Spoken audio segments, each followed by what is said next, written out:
வணக்கம். இந்த நாளில் சின்ன சின்ன வெளிச்சங்களில் இன்னொரு புதிய சிந்தனையை தெரிந்து கொள்வோம். கடவுள் இந்த உலகத்தில் செய்த மிக அற்புதமான 3 விஷயங்கள். நிறைய அற்புதம் செஞ்சிருக்காரு. நாம் உணர்ந்து கொள்ள வேண்டிய 3 விஷயம். ஒன்று, நம்ம படைச்சது. ரொம்ப அற்புதமாக நம்மளை படைச்சிருக்கார். இந்த படைப்பு கடவுள் செய்த ஆச்சரியமான விஷயங்களில் ஒன்று. 2வது, இந்த படைப்பிற்கு அவர் ஏற்படுத்தி கொண்டிருக்கிற திருமணம் என்கிற ஏற்பாடு. இந்த படைப்பு அவர் செய்த அதிசயம். இந்த அதிசயத்துக்காக திருமணம்ங்கிற ஒரு ஏற்பாடை செய்கிறார். இந்த திருமணத்தின் மூலமாக குடும்பம் என்கிற அமைப்பை உருவாக்கி கொடுக்கிறார்.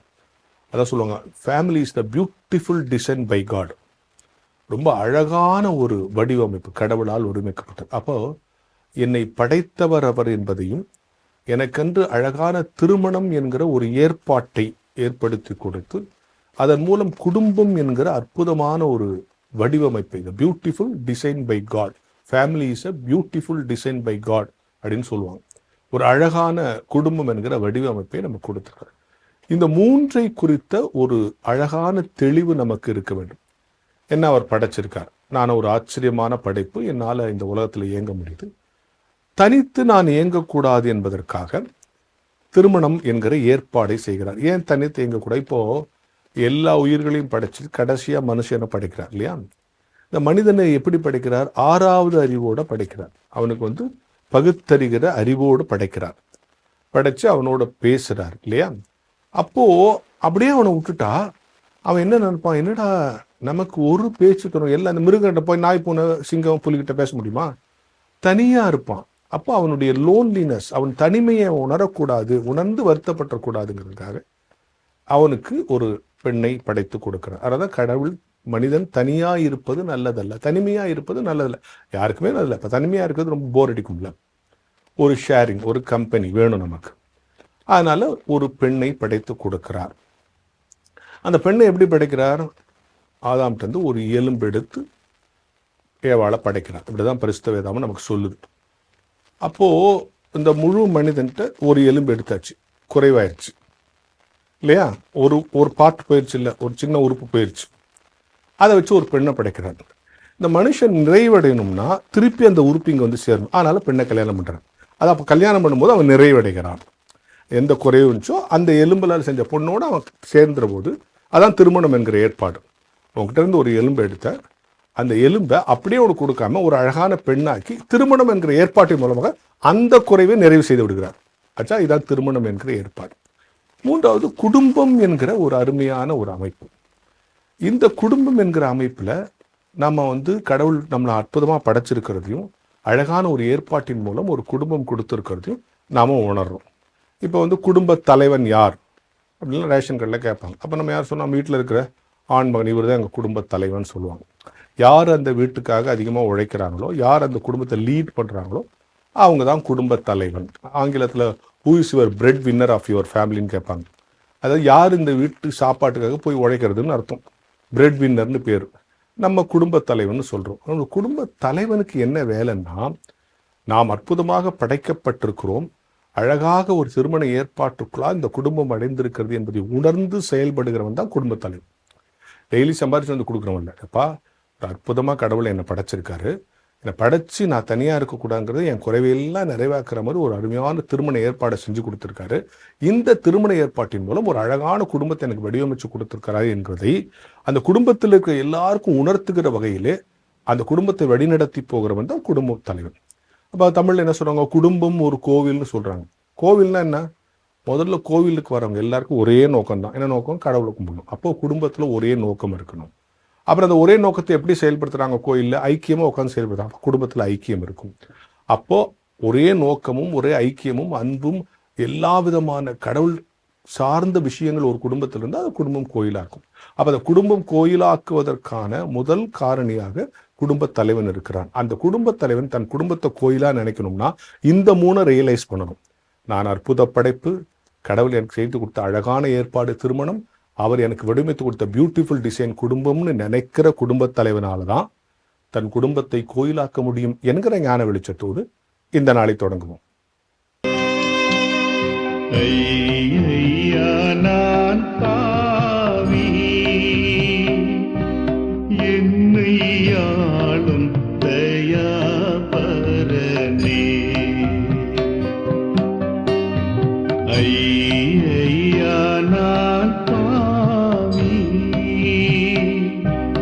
என்னையாளும் தயாபரனே.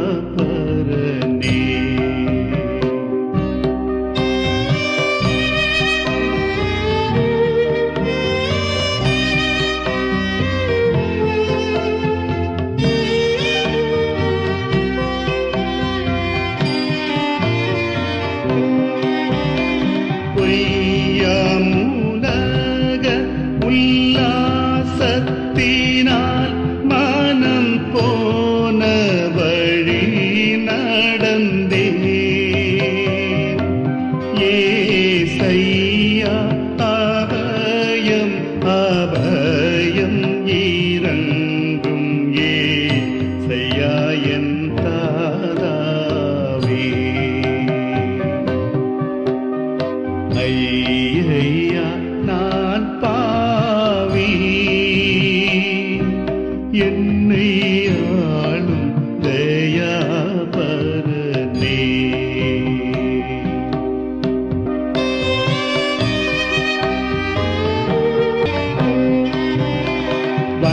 வஞ்சகமோ கரவோ காவடோ மாய்மாலமோ ரண்டகமோ மனசஞ்சலம் நீக்கி எனக்கருள் செய்யும் சமஸ்த நன்மை கடலே. ஐயா நான் பாவி, என்னை ஆளும் தயாபரனே. ஐயா நான் பாவி, என்னை ஆளும் தயாபரனே.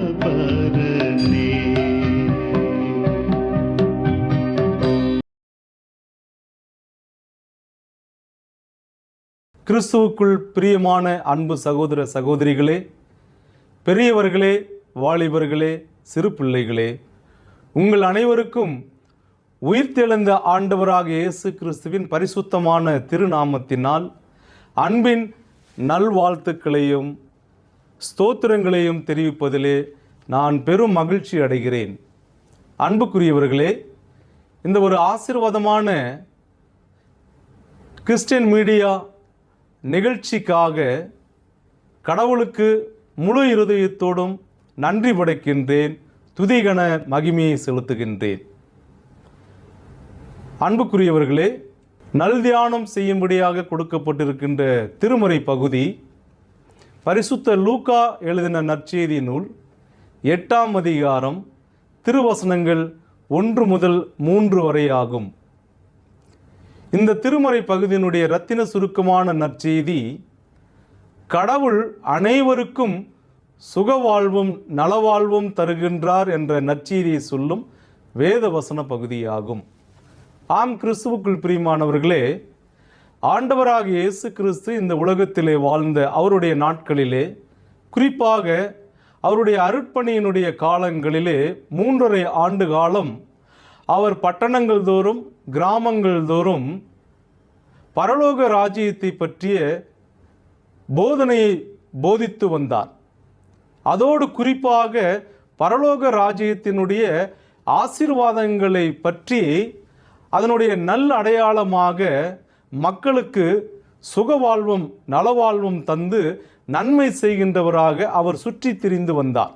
விசேஷமாக அற்புதங்களையும் அதிசயங்களையும் செய்து நோய்களை குணமாக்கி, பேய்களை துரத்தி, மரித்தோரை உயிரோடு எழுப்பி மக்களுக்கு அவர் நலவாழ்வும் சுகவாழ்வும் ஆசீர்வாதமான வாழ்வும் கொடுத்து வந்தார். குறிப்பாக இன்றைய வேத பகுதியிலே மகதலேனாள் மரியாளுக்கும் யோவானாளுக்கும் கடவுள் கொடுத்த சுகவாழ்வு விடுதலை வாழ்வை குறித்து சொல்லப்பட்டிருக்கிறது.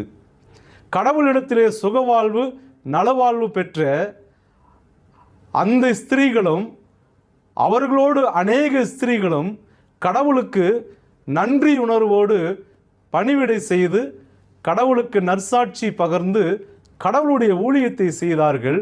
கடவுள் இன்னும் அவர்களை அதிகமாக ஆசீர்வதித்தார். கடவுள் அனுப்பிய அவருடைய குமாரனை இரட்சகராக ஆண்டவராக நீங்கள் ஏற்றுக்கொள்ளும் பொழுது உங்களுடைய வாழ்விலேயும் இந்த ஆண்டவர் சுகவாழ்வும் நலவாழ்வும் தருகின்றவராக இருக்கிறார். உங்களுக்கு நித்திய வாழ்வின் ஆசீர்வாதங்களை கொடுக்கிறவராக இருக்கிறார். அப்போ அன்புக்குரியவர்களே, இன்றைக்கு கடவுளிடத்திலே நன்மைகளை பெற்றிருக்கிற நாம் கடவுளுக்கு நன்றி உணர்வை வெளிப்படுத்துகின்ற மக்களாக இருக்க வேண்டும். வேதாகமத்திலே 10 குஷ்டரோகிகள் ஆண்டவரிடத்திலே வந்து சுகவாழ்வு பெற்றார்கள். அதிலே ஒருவன் மட்டும் திரும்ப வந்து ஆண்டவருக்கு நன்றி உணர்வை வெளிப்படுத்தினார். அப்பொழுது ஆண்டவர் அவருடைய விசுவாசத்தை மெச்சிக்கொண்டு இன்னும் அவருக்கு நிறைவான ஆசீர்வாதங்களை கொடுத்தார். ஆகவே அன்புக்குரியவர்களே, நம்முடைய வாழ்க்கையிலேயும் நன்றியுணர்வு வாழ்க்கை என்பது மிகவும் முக்கியமானதாகும். உங்களிடத்தில் நடந்த ஒரு நிகழ்ச்சியை நான் பகிர்ந்து கொள்ள விரும்புகிறேன்.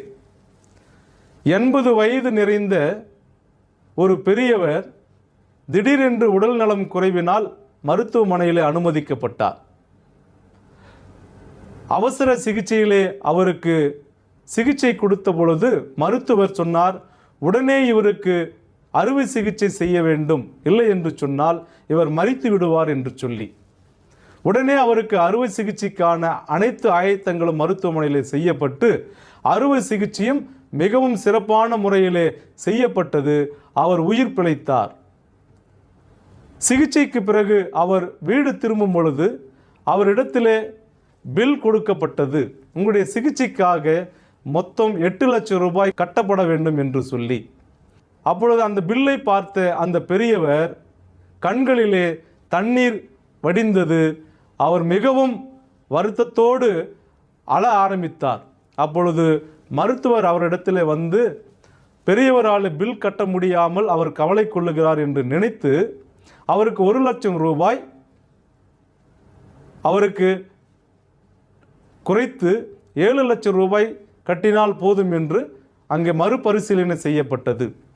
அதை பார்த்த அந்த பெரியவர் இன்னும் அதிகமாக அழ ஆரம்பித்தார்.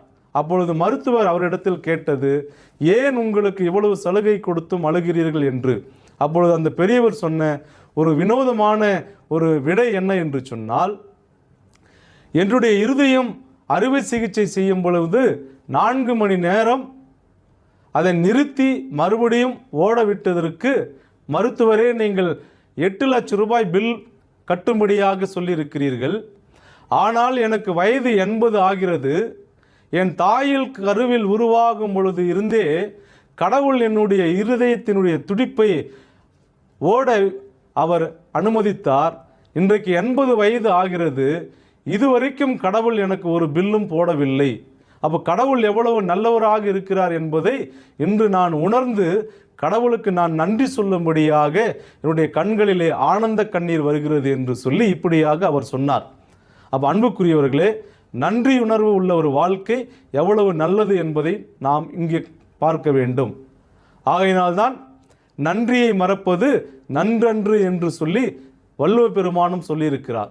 நாமும் இன்றைக்கு நம்முடைய வாழ்க்கையிலே கடவுள் நமக்கு செய்த நன்மைகளை நினைத்து நாள்தோறும் கடவுளுக்கு நன்றி சொல்லி நல்வாழ்வு பெற்று வாழ கடவுள்தாமே இந்த திருவார்த்தைகளை கொண்டு பரிசுத்த ஆவியின் அருளை கொடுத்து உங்களுக்கு சுகவாழ்வும் நலவாழ்வும் நிறைவான ஆசீர்வாதமான வாழ்வு கொடுத்து ஆசீர்வதிப்பாராக. ஆமேன். எல்லாம் புத்திக்கு மேலான தெய்வீக சமாதானம் உங்கள் அனைவரோடும் இருப்பதாக. ஆமேன். வான்மலரின் புதிய முகவரி கிறிஸ்டியன் மீடியா சென்டர் 105 பாந்தியன் சாலை 2வது தளம் மியூசியம் எதிரில் எக்மோர், சென்னை 6,08,000.